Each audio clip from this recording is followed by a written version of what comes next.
항상 하나님께서는 우리 인생 가운데 주인 되어 주셔서 우리의 삶을 온전케 하실 것을 믿습니다. 그래서 제가 여러분에게 오늘 나눌 것은 simple but not easy 라는 영어지만 아주 심플한 영어입니다. 그러니까 단순하지만 쉬운 이야기는 아니다 라는 이야기인데요. 그래서 그 말씀이 오늘 또 본문의 이야기하고 또 똑같은 게 있습니다. 하나님의 생각과 우리의 생각이, 하나님의 뜻과 우리의 뜻이 다르다라는 것이죠. 여러분, 세상에서는 다름을 틀리다라고 이야기하면 소통에 어려움이 생깁니다. 그래서 세상은 다름은 틀림이 아니다. 그래서 소통이 안 되면 고통이다.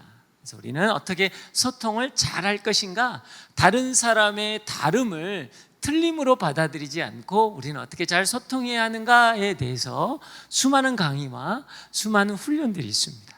여러분, 그러나 하나님의 나라는 다른 것입니다. 우리가 하나님의 뜻과 내 뜻이 다르다면, 하나님의 생각과 내 생각이 다르다면 이것은 변화의 시작이 되어야 합니다. 우리의 인생의 궤도를 수정하는 작업을 시작해야 한다라는 거예요.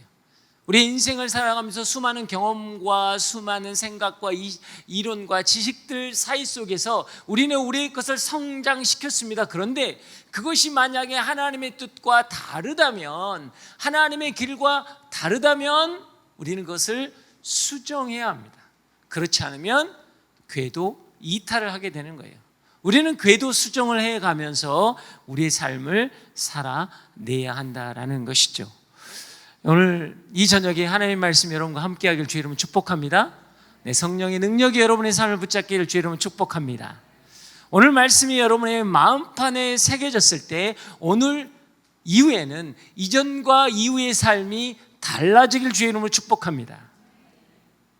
우리의 인생은 지금보다, 우리의 삶보다, 우리의 생각보다, 우리의 마음보다 더한 인생을 살아낼 것입니다.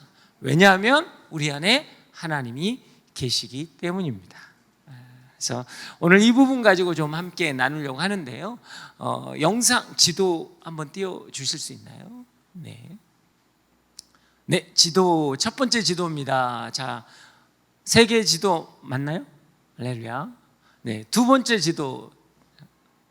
자, 1번과 2번 어떤 지도가 맞습니까? 할렐루야. 너무 1번과 지금 2번 어떤 지도가 맞는 건가요?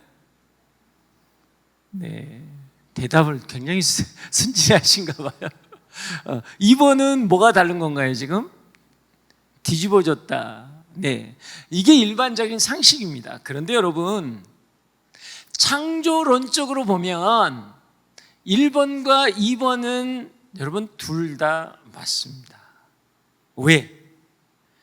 여러분, 우주에 가면 북쪽과 남쪽은 없어요. 우리 중심으로 해서 북쪽과 남쪽이 있는 겁니다. 이번의 지도를 한번 보시면, 이번의 지도 한번, 여기에 지금 메인으로 우리가 보여지는 게 뭐예요? 호주잖아요. 자, 이게 굉장히 생각의 전환이라는 겁니다. 만약에 이 호주 사람이 이런 문명 문화에 접촉이 없이 평생을 살아왔다면 우리하고는 전혀 반대되는 생각합니다. 우리는 어떻게 해요? 북쪽으로 올라가면 시베리아에서 춥습니다. 북극이 있으니까. 남쪽으로 내려가면 적도니까 따뜻해요. 그러나 호주는 반대입니다. 북쪽으로 올라가면 적도이기 때문에 북쪽으로 올라갈수록 우리는 더운 거야. 남쪽으로 내려가면 내려갈수록 우리는 너무 추워 라고 전혀 다른 생각을 할 수밖에 없다라는 겁니다. 여러분, 개념이나 원리나 생각이나 어떤 경험, 그 틀을 깨면 우리 인생은 새롭게 보인다라는 것입니다. 우리의 확실함과 우리의 정답의 틀, 우리의 경험이나 우리의 합리성의 틀, 이것은요, 나만의 감옥을 만들 때가 있다라는 거예요. 나오면서 소경이었던 사람을 제자들이 뭐라고 했습니까? 누구의 죄입니까? 저 사람의 죄입니까? 아닌 그 부모의 죄입니까? 라고 이야기합니다. 그것은 왜냐? 율법의 틀로 보면 그는 죄인이 맞기 때문에, 신에게 저주받은 인생이기 때문에 그들은 그렇게 결론을 내릴 수밖에 없습니다. 그래서 그 나을 때부터 장님이었던 사람은 죄인이라는 감옥의 틀에 밀어 넣은 거예요. 그러나 주님 뭐라고 하십니까? 그는 하나님의 영광을 나타낼 것이다 라고 했습니다. 사랑하는 여러분, 우리가 가지고 있는 틀은 대부분 지식이나 문화, 전통이나 우리 가정에서 경험되고 학습된 것입니다. 그래서 이 틀은 자신이 알고 있는 것에 제한을 받고 어제의 방법으로 오늘을 살아가는 거예요. 어제의 방법으로. 자, 이스라엘 백성이 홍해 앞에 섰습니다. 그런데 그때까지는 너무나 좋았죠. 왜?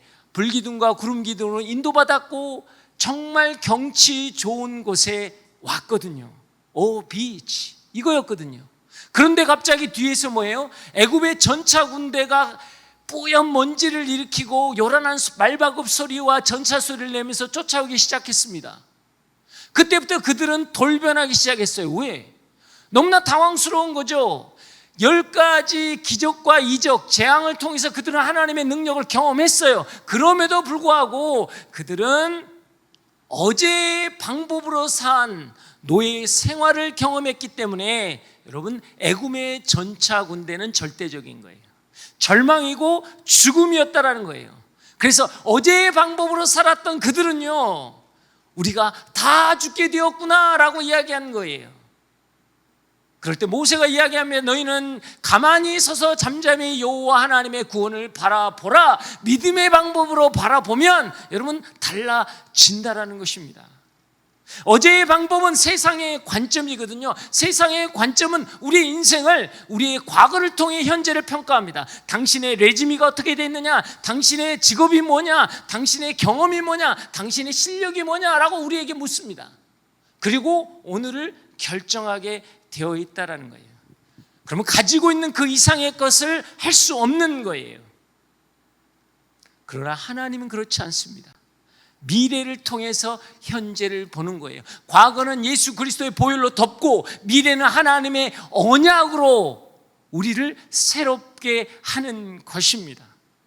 제자로 불렀던 세리를 보십시오. 세리 레위는 우리가 잘 아는 것처럼 세리는요, 회당에도 들어갈 수 없고 성전에도 들어갈 수 없고 여러분 증인이 될 수가 없어요. 그는 부정한 자이기 때문에. 그런데 예수님은 세리 레위를 부르셨다라는 거예요.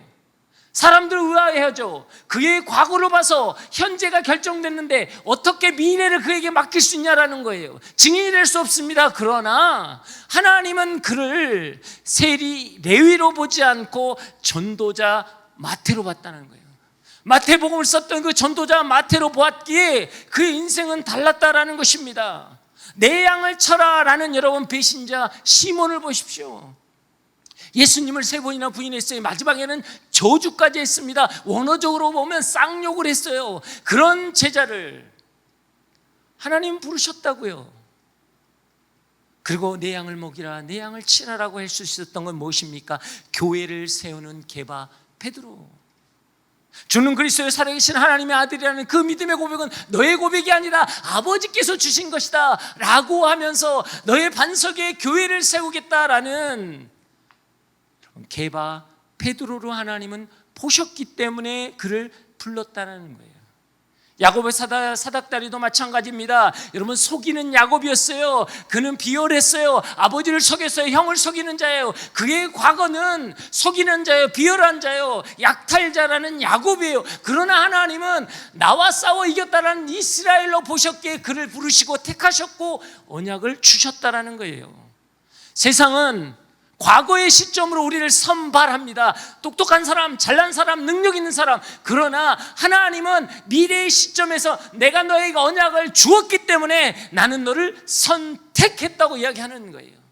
우리는 선발된 게 아닙니다. 우리는 선택된 거예요. 그 하나님의 은혜가 여러분 가운데 있길 주의 이름으로 축복합니다. 우리의 선택은요, 언약이 담겨 있습니다. 근데 그 언약은요, 내가 하는 게 아니에요. 하나님이 하시겠다라는 거예요. 하나님이 오늘 여러분을 부르셨다라는 것은 여러분의 미래를 본 것입니다. 과거를 본 게 아니에요. 여러분이 과거를 가지고 오늘 앉아있다면 어떤 소망도 가질 수 없습니다. 지금 형편이 나아지길 바랄 뿐이에요. 그러나 아니에요. 우리가 여기서 믿음으로 선포할 수 있는 것은 오늘 하나님이 나를 부르시고 내가 예수 그리스도의 자녀가 됐다는 건 뭐예요? 나의 미래를 보았기에 너는 세리 레위가 아니라는 거예요. 전도자 마태라는 거예요. 그렇기 때문에 오늘 여러분을 부른 것입니다. 배신자 시몬이 아니라는 거예요. 게바 베드로라, 교회를 세울 자다라고 오늘 우리가 부름을 받았기에 우리 안에 소망이 있는 것입니다. 과거의 경력이나 현재의 능력이 여러분의 미래를 결정하지 않는다라는 거예요. 어부나 세리를 예수님이 부르실 때 어떻게 했습니까? 그들은요, 열방을 향한 전도의 능력자를 부르는 게 아닙니다. 예수님의 사랑이 가장 필요한 약한 자를 불렀다라는 거예요. 그리고 보혈로 덮으시고 언약을 주셨기에 우리에게 산 소망이 되는 것입니다. 믿음이란 무엇입니까? 예수님의 시선에 우리가 여러분 전염되는 거예요. 상황이 나를 부정적으로 만드는 것이 아니라 우리가 그 믿음, 예수님의 시선이 없기 때문에 세상을 부정적으로 보는 거예요. 내 안에 계신 주님의 시선으로 나의 상황, 나의 형편, 내 인생의 미래를 보시기를 주의 이름으로 축복합니다. 여러분, 말씀은 심플, 단순해요. 그러나 그 말씀을 이루는 과정은 not easy, 쉽지는 않습니다. 요셉의 이야기를 보십시오. 요셉은 그냥 꿈에 나타나서 달과 별과 해와 달과 별들을 가지고 너에게 절을 할 것이다. 형들의 볕단들이 나를 절합니다. 그냥 보여줬을 뿐이에요. 심플해요. 너의 인생은 이렇게 된다라고 선포를 했어요. 그러나 그 과정은 어떻게 했어요?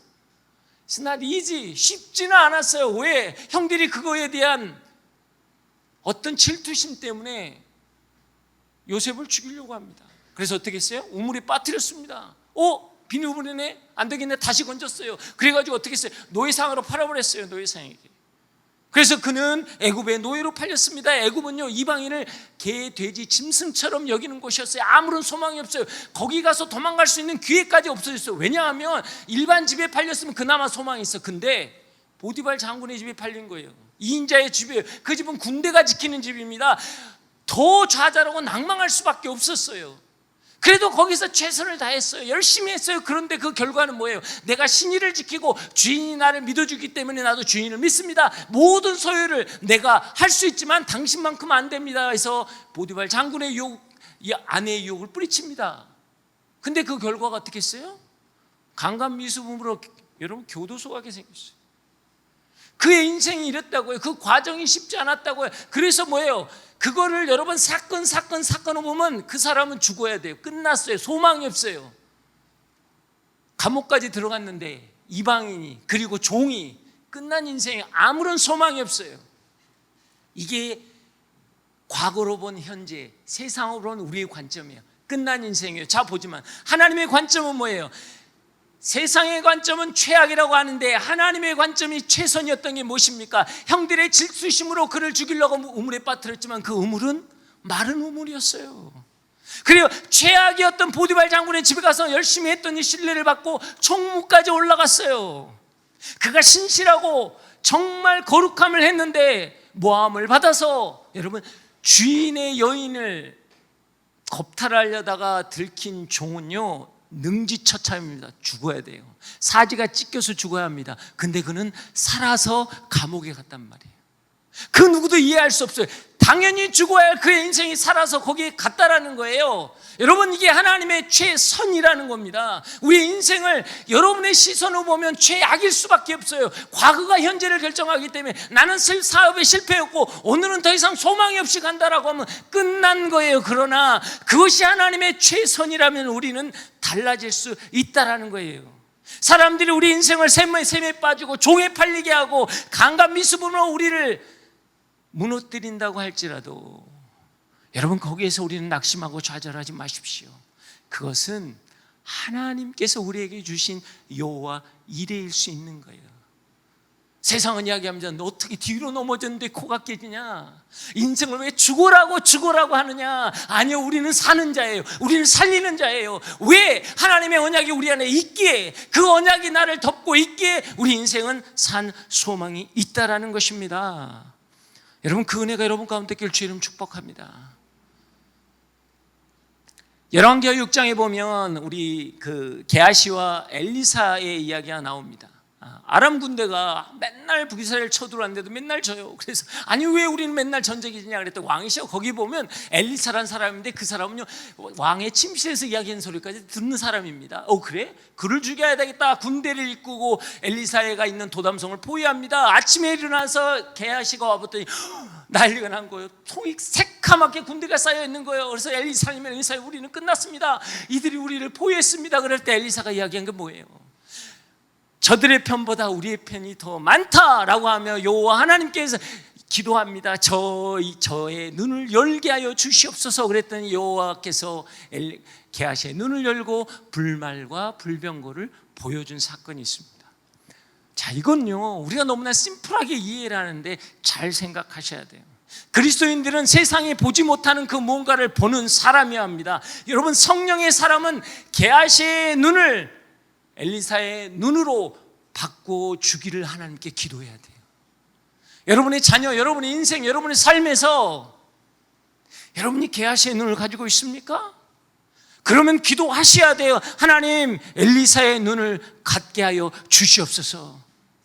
그래요. 이 땅의 교회의 타락은 이렇게 이야기합니다. 물질적으로, 어떤 성적으로, 많은 권력적으로 이야기하는데요, 저는 그렇지 않습니다. 근본적으로 보면 이 땅의 교회는 엘리사의 눈이 없는 거예요. 게하시의 눈만 가지고 있는 거예요. 합리성과 이성과 어떤 데이터 중심으로 뭔가를 본다면 교회는 더 이상 교회 될 수 없다라는 거예요. 성령의 역사는 여러분 이성과 합리성을 뛰어넘는 거예요. 도담성을 둘러싸고 있는 아람 군대를 숫자를 세는 개념이 아니라 그보다 많은 하나님의 영적 군대의 불말과 불병거를 볼 수 있다면 우리 인생은 달라지는 것입니다. 이건 왜요? 말씀으로부터 가는 거예요. 말씀으로부터 가는 거예요. 여러분, 그 말씀을 믿으십니까? 이게 여러분 말씀대로 우리가 가야 되는 이유가 여기에 있어요. 우리가 너무나 착각하는 게 거기에 있습니다. 우리는요 말씀을 묵상해, 저도 지금 저희가 말씀 훈련을 지금 많이 하고 있는데요, 되게 재밌는 건요, 말씀을 묵상하고 깨닫고 해석하고 여기에 너무나 바빠 있어요. 그러나 그게 말씀은 아니거든요. 여러분 분명히 생각하십시오. 하나님의 태초에 말씀이 계시나 그 말씀이 하나님과 함께하니 곧 말씀이 하나님이라. 하나님이 말씀이세요. 여러분 무엇입니까? 말씀이 육신이 돼서 우리 가운데 오신 예수 그리스도, 믿음은 들음에서 나며 들음은 예수 그리스도의 말씀이라고 했어요. 자, 그런데 성경은 뭐라고 이야기합니까? 바리새인들이 하나님의 나라는 어디 있습니까? 라고 할 때 예수님 뭐라고 그랬어요? 하나님은 눈에 보이는 것이 아니다. 하나님의 나라는 눈에 보이는 게 아니라 여기 있다 저기 있다 하지 말고 어디에? 너희 안에 있다 라고 이야기하고 있어요. 이게 무엇입니까?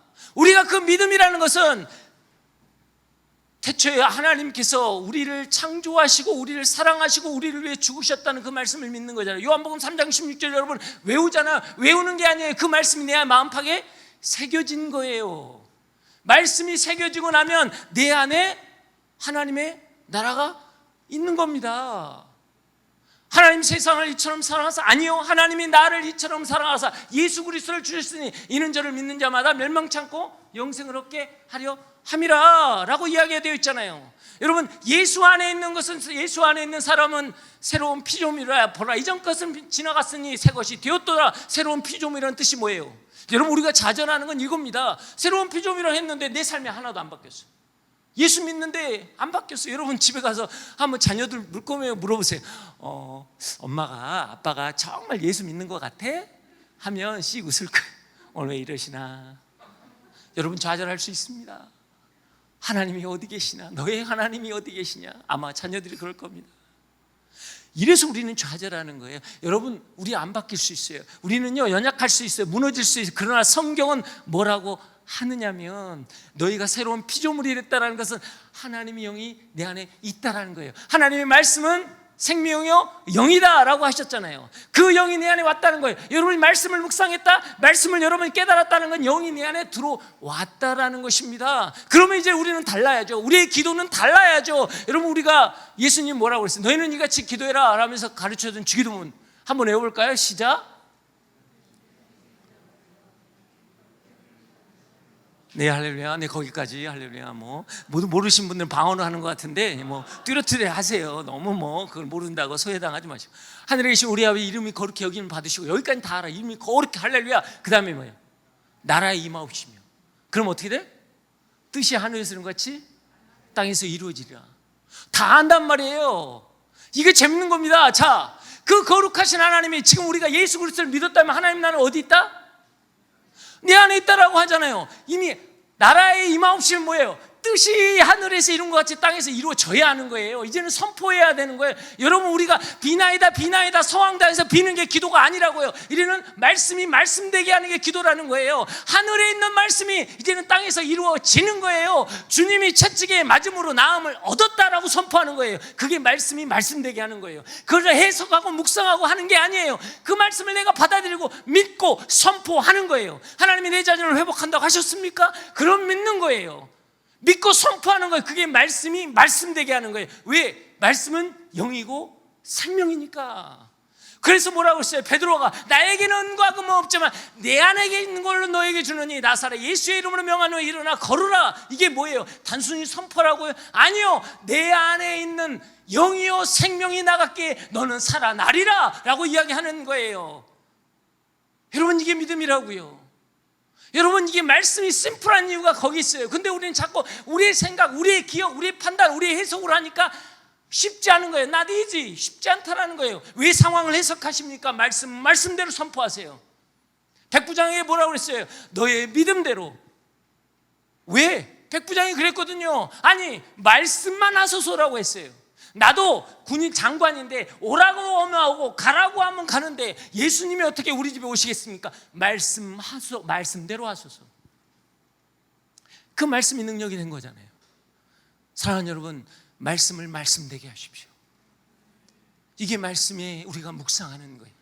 여러분이 받은 말씀, 여러분이 기대와 소망을 가지고 하는 게 아니고요, 말씀은 선포하는 거예요. 그게 말씀이 말씀 되게 하는 거예요. 왜? 내 안에 이미 하나님의 나라가 임했기 때문에. 하나님의 나라가 임했으면 영이요 생명인 하나님의 말씀이 있기 때문에 비록 나는 연약하고 나는 죄인이고 비록 쓰러지고 낭망할 수 있어요. 그럼에도 내가 회복되는 것은 나사렛 예수의 이름으로 나는 선포하기 때문에 그때부터 우리는 새로워지는 것입니다. 그것을 믿으십니까? 여러분, 그 선포가 일어나셔야 돼요. 여러분 인생 가운데 그 말씀의 선포가 일어나셔야 돼요. 여러분이 주일날 말씀을 받았습니까? 받으면 아멘하고 했으면 선포하시는 거예요. 묵상으로 끝나지 마세요. 머리로 끝나지 마세요. 여러분의 가슴팍에 새겨졌기 때문에. 사람들은 그렇게 이야기합니다. 율법, 예전엔 율법의 시대고 지금은 하나님의 은혜의 시대다. 아니요, 그렇지 않아요. 여러분, 율법을 착각하기 때문이에요. 율법의 제일 기본은 나 외에 다른 신을 쓰지 마라, 이거거든. 나 외에 다른 신을, 그 뜻이 뭔지, 너와 나 사이에 아무것도 세우지 말라라는 거예요. 나는 너만 바라보고 싶다라는 거예요. 여러분, 율법의 가장 중요한 메시지는요, 너와 나는 생명의 관계다. 그걸 알아야 된다. 그걸 지켜야 된다. 하나님과 나의 관계를 이야기하는 율법이라고요. 근데 재밌는 게 뭐예요? 율법을 지켜야 거룩해진다. 율법이 포인트가 된 거예요. 우리의 신앙도 그럴 수 있어요. 내가 거룩해져야 된다, 내가 정말 잘 살아야 된다라는 부담감 때문에 우리도 모르게 율법적으로 사는 거예요. 아니요, 말씀은 너와 나의 관계라는 거예요.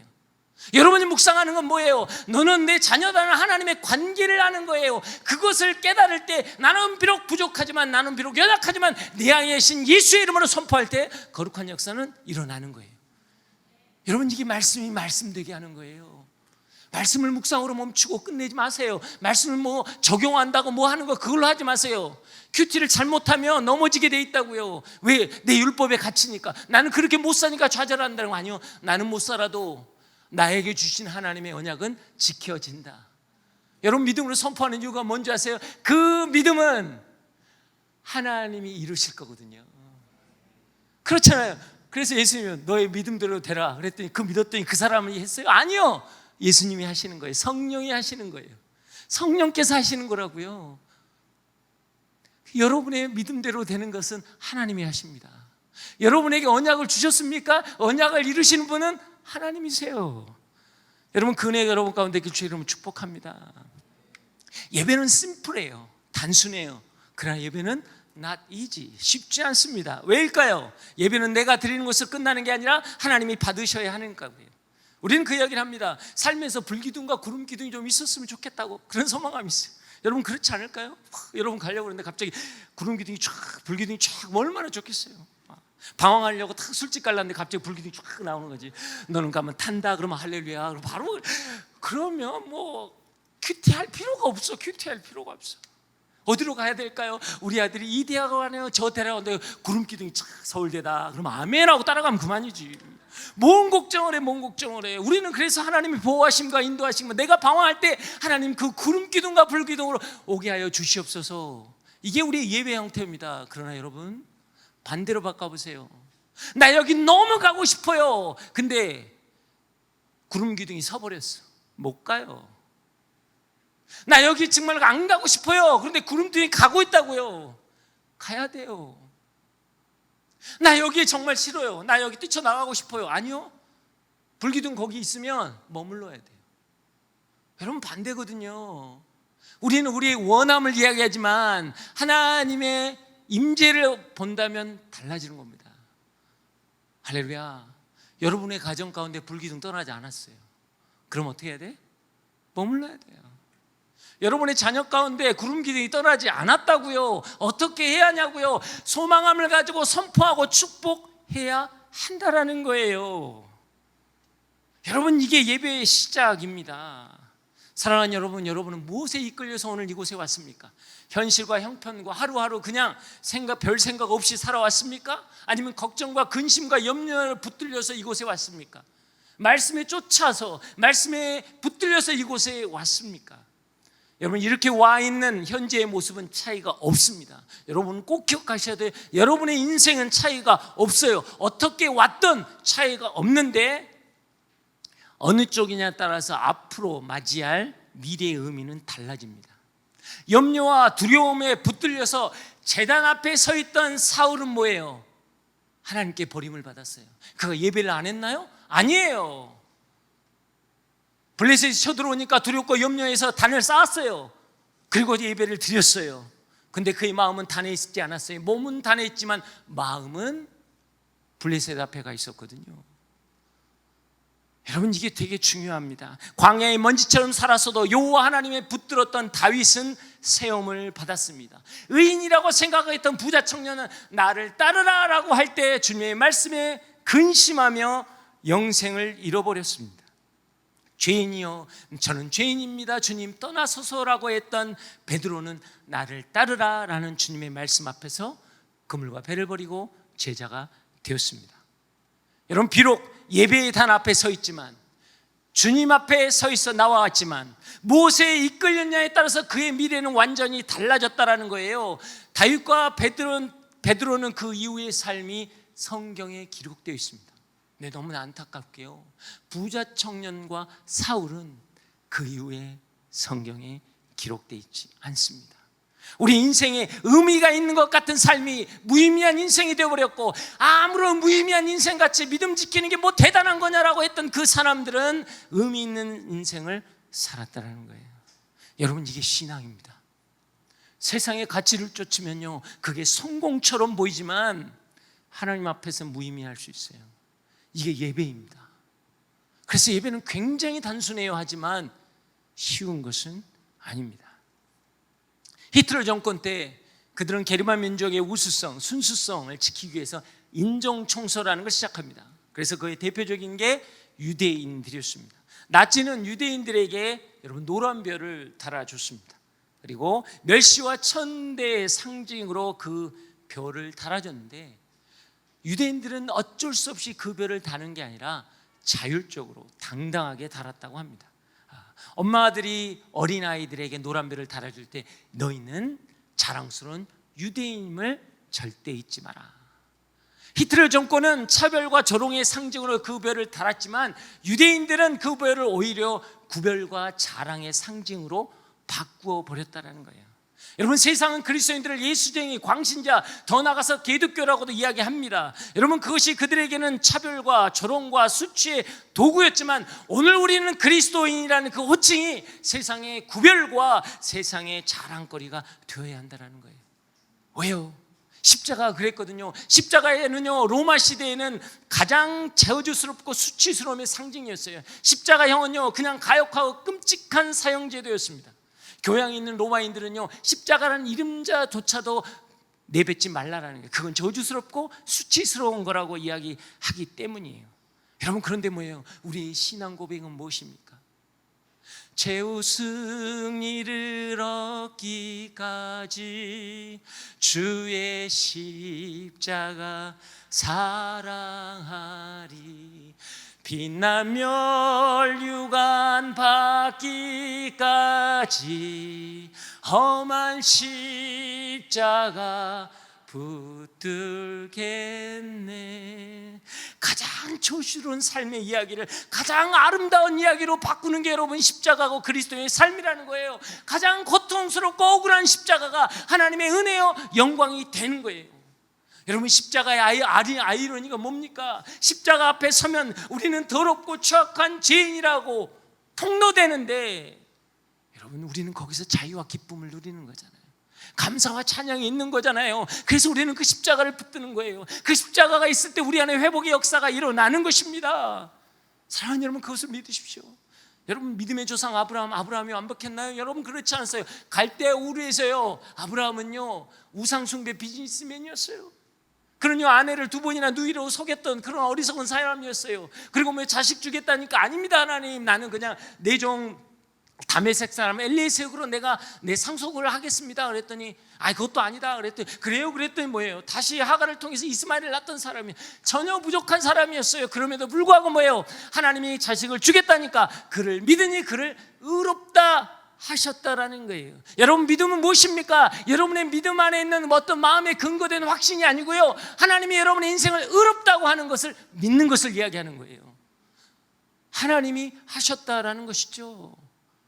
여러분, 당대의 가장 완전한 사람 노아는 어땠나요? 노아는 보면요, 120년 동안 방주를 지었습니다. 와우, 대단한 사람이에요. 정말 묵직하고 정말 대단한 사람입니다. 그런데요, 그는 인생을 술로 무너졌던 사람입니다. 그렇잖아요. 부끄러운 모습을 자녀에게 보냈습니다. 그리고 자녀가 그것을 문제 삼자 여러분, 자녀를 저주했던 사람이에요. 여러분, 성경을 다시 읽어보십시오. 6장부터 9장까지요 노아의 말은 단 한마디도 안 나와요. 되게 묵직하고요, 되게 여러분 과묵하고요, 하나님 앞에 순종하고 묵직하게 묵묵하게 갔어요. 그래서 여러분, 노아의 방주를 만들었고, 그리고 방주 안에 들어가서 여러분 그의 가족이 구원을 받았어요. 근데 재밌는 건요, 성경에서 그가 첫 입을 뗀 게 뭐예요? 자녀를 위한 저주였어요. 그의 연약함이었다고요. 가족에 문제가 있었어요. 그 입술에 문제가 있었어요. 술 문제가 있었어요. 그럼에도 불구하고 그가 하나님 앞에 완전한 자라는 이유는 무엇이었습니까? 그때 당시에는 뭐예요? 성경의 역사 안에 그 전에는 비가 왔다는 이야기가 없어요. 그런 비가 온 역사가 전혀 없는 그에게 하나님이 비를 내리겠다고 하니까 그것을 믿었을 뿐이에요. 그것을 믿었더니 그는 완전한 자라고 이야기했다는 겁니다. 여러분, 그의 삶이 완전한 게 아니에요. 그의 행위가 완전한 게 아니라 믿음이 완전한 자였다는 거예요. 여러분의 인생을 향한 하나님의 말씀을 내가 온전히 믿으면 내 자녀를 위한, 내 가정을 위한, 내 인생에 대한 온전히 그 하나님의 말씀을 믿는 거지, 여러분의 상황을 믿는 게 아니라고요. 이게 아니라고. 욥을 보세요. 욥은 뭐예요? 흠이 없는 자라고 이야기했어요. 맞습니까? 그래요. 그러나 보십시오. 3장부터 여러분 27장까지 37장까지 보면요, 온갖 여러분 불평과 온갖 독설이 다 나와요. 그런 글을 어떻게 흠없다고 이야기할 수 있나요? 왜일까요? 단 한 가지 뭐라고 그랬어요? 근데 욥은, 하나님, 저는 이런 인생이면 이런 인생을 회복할 자는 하나님뿐입니다. 이렇게 무너지고 세상에서는 가장 저주받고 소망이 없는 내 인생을 일으킬 분은 하나님입니다. 이 고백이 그를 흠없는 자가 됐다라고 하는 거예요. 여러분, 오늘 여러분의 기도가 하나님이 흠없는 자요, 완전한 자요, 믿음의 조상 만들게 하시겠다라는 게 오늘 성경의 말씀이에요. 이게 예배자의 태도입니다. 나의 삶을 가지고 나오는 게 아니고요, 나의 믿음을 가지고 나오는 거예요. 나는 연약한 자입니다. 나는 부족한 자입니다. 그러나 하나님이 이루실 거라는 거예요. 왜요? 여러분, 창세기 19, 15장에 보면 하나님이 아브라함과 언약을 체결하는 말이 있어요. 근데 하나님 그때 그 이야기도 바다처럼 하늘의 무별처럼 너희의 자손을 이렇게 해줄 것이다. 근데 안 믿었거든요. 그러면서 그런 거예요. 이 땅을 또 줄 것이다. 그러니까 그걸 어떻게 믿나요? 라고 해서 하나님이 약속을 체결한 거거든요. 고대 근동에는 뭐예요? 짐승을 반으로 쪼개서 그 사이로 손을 잡고 지나가면서 언약을 체결해요. 왜? 만약에 언약을 깨트면 이렇게 죽으리라. 그래서 아브라함도 그 언약을 체결하고 해서 반으로 쪼개서 기다리고 있었는데 하나님이 안 오세요. 그래서 아브라함이 그냥 깊은 잠에 빠졌는데 하나님이 횃불이 그걸 지나가셨다. 하나님이 지나가시고 언약이 체결됐거든요. 하나님이 아니 왜 아브라함 안 깨우시고 왜 그랬을까요? 하나님은 아셨어요. 아브라함이 그 언약을 지키지 못할 걸 아셨잖아요. 그걸 만약에 아브라함과 손잡고 지나갔으면 이스마엘 낳는 순간 죽어야 돼요. 언약을 깨트렸기 때문에. 여러분, 언약은 하나님께서 자기 권리를 포기하는 선언이거든요. 그리고 뭐예요? 또 죄짓고 무너지고 낭망해도 내가 언약을 이루겠다, 너한테 준 약속을. 이게 구원 사건이라고요. 여러분 잘 아셔야 돼요. 여러분이 무엇을 했기 때문이 아니에요. 연약하고 부족해요. 그런데 오늘 하나님이 구원이라는 십자가 사건으로 언약을 맺으셨잖아요. 그건 권리 포기예요. 너가 어떤 상황이 있더라도 그 언약은 내가 이루어 줄 것이다. 내가 너하고 맺은 언약은 이루어 줄 것이다. 너가 넘어지고 좌절하고 죄 가운데 빠지고 너 낭망할지라도 나를 부르면 내가 너를 회복하게 할 것이다 라는 거예요. 그게 여러분 십자가 사건입니다. 십자가는 일방적으로 우리와 맺은 언약이세요. 우리가 바란 거 아니잖아요. 2000년 전에 오셔서 그냥 맺으셨어요. 우리가 원하는 것도 아니에요. 근데 그 언약을 하나님은 오늘 지키시겠다는 겁니다. 내가 너의 인생 가운데 지켜주리라. 그 언약을 지켜주리라. 그렇기 때문에 우리가 오늘 여기 있는 거예요. 그렇기 때문에 우리가 살 수 있는 것입니다. 여러분 그럴 수 있어요. 저도 뭐 많은 집회로 은사 집회를 해봤지만 어떤 분들은 그러더라고요. 여기 와서 은혜, 내가 은혜를 또 못 받을 수는 있어요. 아무런 감정이 없을 수 있어요. 별거 아니구나. 그거 지나갈 수 있어요. 여러분 오늘 예배가 끝났다고 해서 아무 은혜를 못 받았다고 해서 하나님의 언약이 끝났나요? 여러분에게 주신 하나님의 언약이 끝났습니까? 착각하시면 안 돼요. 오늘 예배가 끝나도 여러분을 향한 하나님의 언약은 계속 될 것입니다. 그 은혜가 여러분 가운데 주시기를 축복합니다. 여러분 그게 아버지의 마음이에요. 저도 이제 늦둥이 제 아들이 있습니다. 제 딸은 벌써 26살이라 이제 결혼하겠다고 난리 친 딸이 있는데 8년 늦둥이 된 딸이 고3이에요. 쉽지 않습니다. 공부를 잘 안 하려고 해요. 이렇게 공부를 안 하는 아들. 그래서 수학을 빵점을 맞아왔더라고요. 고3이에요. 저희 아내의 기도점이 그랬습니다. 아들이 빵점을 맞아와도 화가 나지 않아서 감사합니다. 그 기도를 듣는 저는 더 화가 나더라고요. 이럴 수가 있나, 내가 이럴 수가 있나. 그런데 이 아들이 뭐 자기 공부 한번 해보겠다고 열심히 하겠다고 컴퓨터를 사달라는 거예요. 속으로는 그랬죠. 너가 공부를 해야지 컴퓨터는 뭐냐고. 또 핸드폰이 다 깨졌다고 또 이걸 좀 사달라는 거예요. 다 아이폰에다가 매기니까 너무 엄청 비싸잖아요. 그래서 형편이 안 되니까 대학 가면 사주마 그랬거든요. 근데 이 아들이 또 해보겠다고 막 친구들하고 프로젝트 하는데 컴퓨터가 안 되니까 친구 컴퓨터 빌려다가 하는 거예요. 가만히 그거 보고 있으니까요 내 마음이 급해지더라고요. 막 인터넷 찾아보면 그래도 어떻게 사줘야 되겠다. 그렇게 죽일 놈 같은데 제 마음이 급해지더라고요. 안 되라고 했는데 여러분 이게 하나님 마음이에요. 여러분이 애타고 마음 아프고 힘들면요 하나님 마음 급해져요. 여러분이 눈물을 흘리면 하나님 마음은 찢어진다고요. 어디에 계십니까? 내가 왜 내 인생 왜 하나님 뭘 해주셨어요? 내 인생 가운데 잘된 게 뭔가 여러분 외칩니까? 십자가 보세요. 십자가 어떻게 그걸 보고도 우리가 그런 말이 나옵니까? 사랑하는 여러분, 하나님이 우리를 사랑하시기 때문에 오늘 이 자리에 있는 거예요. 어떻게 십자가를 보고 여러분이 그렇게 말할 수 있습니까? 하나님 우리를 가족으로 묶은 것은 사랑하기 때문이에요. 하나님이 허락하신 동산을 다 망가뜨리고 하나님의 성전을 더럽히고 하나님은 그런 나를 쫓아다니시면서 망가진 내 인생을 내가 다 회복시켜 주겠다. 망가진 내 마음을, 망가진 내 삶을, 내 가정을 다 회복시켜 주겠다는 거예요. 왜 그런데 우리는 아직도 모르냐고요. 십자가에 달리신 예수님을 보면서도 왜 아직 우리는 모르냔 말이에요. 사랑하는 여러분, 하나님 보십시오. 십자가는 언약입니다. 끝까지 포기하지 않겠다는 하나님의 사랑입니다. 여러분 이곳에 온 이유는 하나님이 사랑하시기 때문입니다. 사랑하시기 때문에 그 은혜가 여러분을 살리길 주의